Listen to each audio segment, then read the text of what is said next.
agora? Aí eram 3 pescadores. Em alto mar foram pescar. E eles estavam com colete salva-vidas. De tal maneira que veio uma ventania e virou o barco deles. E eles viram uma ilha e foram nadando até a ilha. E tinha um que acreditava muito que Deus fosse buscar ele lá na ilha, salvar ele lá na ilha. Bom, o que aconteceu? Aí veio um navio, eles estavam na ilha e os pessoal do navio chamaram ele: vem que vocês vão morrer aí, a ilha vai se sumir, vocês vão morrer. Aí chegou um, se atirou na água, foi nadando até o navio. Aí foi embora. Aí o terceiro sempre dizia: não, Deus vai vir me buscar aqui na ilha e vai me levar da ilha.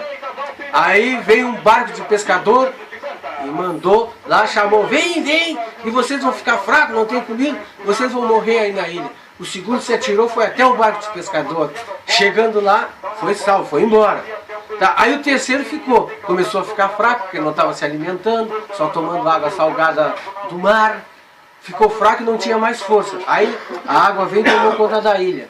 E aí ele morreu afogado. Chegando lá no céu, ele disse para Deus: pô, Senhor, acreditei tanto em Ti que Tu ia me buscar lá, que ia me salvar lá na ilha.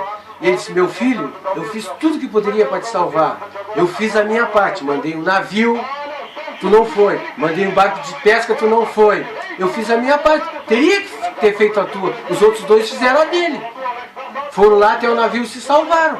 Eu faço a minha parte, mas tu tem que fazer a tua também. Eu te ajudo, mas tu tem que te ajudar. Se não quiser te ajudar, não adianta eu te ajudar.